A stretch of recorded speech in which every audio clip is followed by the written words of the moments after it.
मैं डॉक्टर लीला शर्मा गायनेकोलॉजिस्ट आज अपने चैनल पर डॉक्टर मिथिलेश कुमार को बुलाई हूँ। वो रिनाउंड पीडियाट्रिशियन है।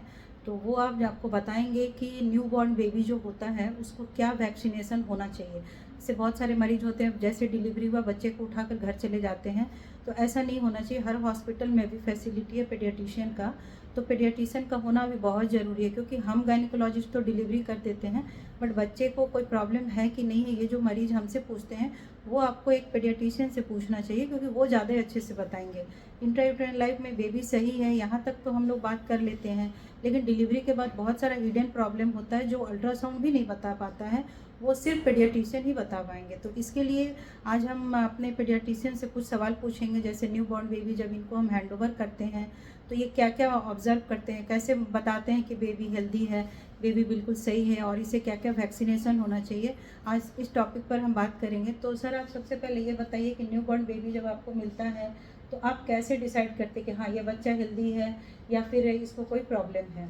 थैंक यू मैडम इनवाइट करने के लिए। सबसे पहले जो बच्चा डिलीवर होता है तो कुछ हम लोग एग्जामिन करते हैं उसमें, जैसे बच्चे का सेचुरेशन कितना है, धड़कन कितना है, कलर कैसा है, एक्टिविटी कैसा है, और बेबी का क्राइंग टाइम भी इम्पोर्टेंट है, तो हम लोग पूछ लेते हैं क्राई हुआ है कि नहीं। ये सब चीज से पता चल जाता है बच्चा स्टेबल है कि नहीं। बच्चा जैसे स्टेबल हो गया, सब कुछ ठीक है, तो सेकेंड चीज आता है वैक्सीनेशन। और वैक्सीनेशन से पहले हम लोग माँ को तुरंत फीडिंग करवाते हैं। माँ का दूध जैसे निकले बच्चा तुरंत फीडिंग कराइए। इवन कि अभी तो हो गया कि जैसे ऑपरेशन थिएटर में ही अगर सिजेरियन हो रहा है, बच्चा निकला, तो निकलने के साथ अगर स्टेबल बेबी है, क्राई कर रहा है, सब कुछ ठीक है, तुरंत फीडिंग कराइए उसको।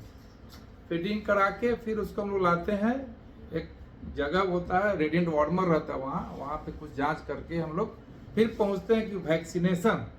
तो बच्चों में 3 वैक्सीनेशन बर्थ के समय देते हैं हम लोग, बीसीजी, ओरल पोलियो और हेपेटाइटिस बी।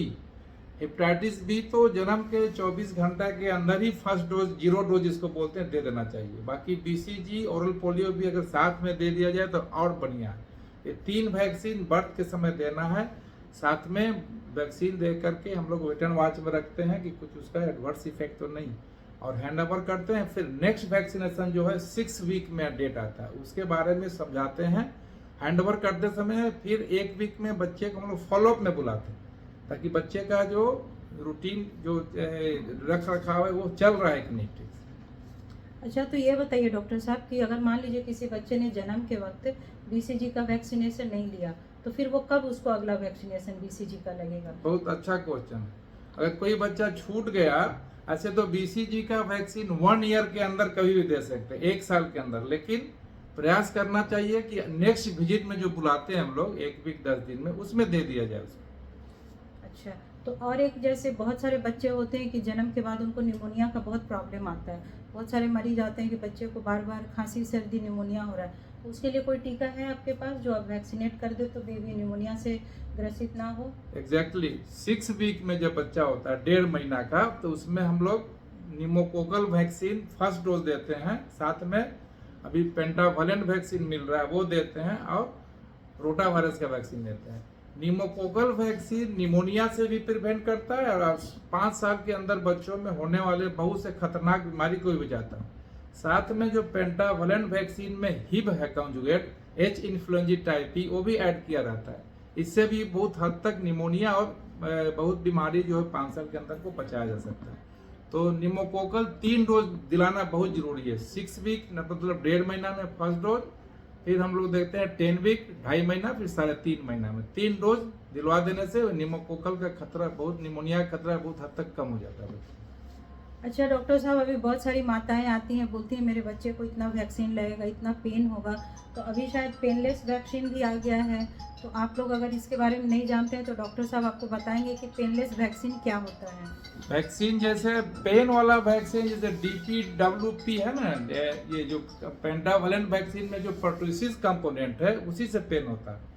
तो पहले तो बहुत आज से 10-15 साल पहले DPT आता था, उसके बाद होलसेल पर्टुसिस आने लगा, थोड़ा पेन कम। अब कुछ कंपनी 0 मतलब DTAP एसेलुलर पर्टुसिस बनाते हैं, तो जो एसेलुलर पर्टुसिस है उससे पेन न के बराबर होता है, थोड़ा सा माइल्ड होता है, लेकिन उतना पोस्ट वैक्सीनेशन इफेक्ट कम होता है उसका। तो एसेलुलर पर्टुसिस और होलसेल, दोनों में बहुत अंतर नहीं है, लेकिन थोड़ा बहुत पेन होता है ये सेलोपोर्टिस में, और होलसेल में थोड़ा पेन रह सकता है।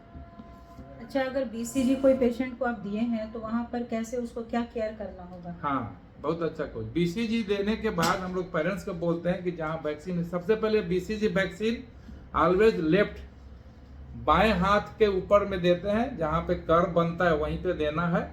और ये बहुत सावधानी से इंट्राडर्मल वैक्सीन है, जहाँ देते हैं वहाँ देने के 1 सप्ताह 10 दिन में रिएक्शन शुरू होता है बच्चों में। जैसे वहाँ रेडनेस होगा पहले, फिर स्वेलिंग होगा, फिर उसमें पस पॉइंट आएगा, फिर 3-4 महीना में वो पस पॉइंट झड़ के स्कार बना के वो चला जाता था। ये समझा देते हैं कि ये सब चीज होगा, उसमें कोई दवा का उपयोग नहीं करे, वो अपने आप नेचुरल फिनोमिनन है, वो दाग छोड़ के हट जाएगा। अच्छा, बहुत सारी जो मरीज आती हैं कि बच्चे को सैया से या आंगनबाड़ी में टीका लगवा लिए, तो बहुत सारा जो फोड़ा बड़ा हो जाता है, एब्सेस बन जाता है, उसको फिर आप लोग क्या करते हैं न्यूबॉर्न बेबी का? उसमें देखना पड़ता है कितना बड़ा साइज है, उसके नीचे लिम्फ एडनीपैथी तो नहीं। कभी कभी सैया लोग ठीक से नहीं दे पाती, या ज्यादा डोज दे देने से थोड़ा स्कार बड़ा होता है, उसमें करना कुछ नहीं है। वो डिपेंड करता है कि कितना बड़ा स्कार है और उसका लिम्फ एडनोपैथी डेवलप हुआ है कि नहीं। अगर लिम्फ एडनोपैथी हुआ है तो कुछ मेडिसिन देते हैं, नहीं तो देने का जरूरत नहीं पड़ता। अच्छा, एक और इम्पॉर्टेंट क्वेश्चन, जब न्यू बॉर्न बेबी जन्म लेता है तो बहुत सारी महिलाएं बोलती हैं उसका जो अम्बिलिकस है, नाभि है, उस पर कुछ दवा लगाना है रेड या ब्लू कलर का, तो नाभि का केयर वो कैसे करें? वो अम्बिलिकस जो है कब झड़ता है और उसको कैसे केयर करें कि उसमें इन्फेक्शन ना हो? क्योंकि न्यू बॉर्न बेबी का डेथ का बहुत बड़ा कारण है अम्बिलिकल सेप्सिस, जिसको हम लोग कहते हैं, वो बहुत इंपॉर्टेंट है। न्यू बॉर्न बेबी को इससे बचाना है आपको, तो इसके लिए डॉक्टर साहब आपको बताएंगे। ये बहुत उपयोगी क्वेश्चन है, अब सबको जानना जरूरी है। अभी जो मेडिकल साइंस बोलता है, जब भी डिलीवरी के बाद हम लोग अम्बिलिकस कॉर्ड कट करते हैं, या तो धागा से बांधते हैं, नहीं तो अभी रेडियस क्लैंप होता है। ये अम्बिलिकल स्टम्प जो है 7 से 10 दिन में जनरली ये हट जाता है, झड़ जाता है। झड़ने के बाद जो अम्बिलिकल स्टम्प रूट है वहाँ थोड़ा सा रेडनेस, इन्फ्लामेशन, थोड़ा पस जैसा दिखेगा, ये नॉर्मल है। ड्राई रखना वहाँ पे, कुछ दवा का उपयोग मत कीजिए। बहुत लोग ब्लू दवा यूज करते हैं, जैनसन वायलेट, जो कि उससे देखा गया है कि उससे और इन्फेक्शन बढ़ जाता है, संक्रमण खतरा बढ़ जाता है। और जो अम्बिलिकल स्टम्प है, ये बहुत बड़ा सोर्स है बच्चे को इन्फेक्शन करवाने को, नियोनेटल सेप्सिस होने को।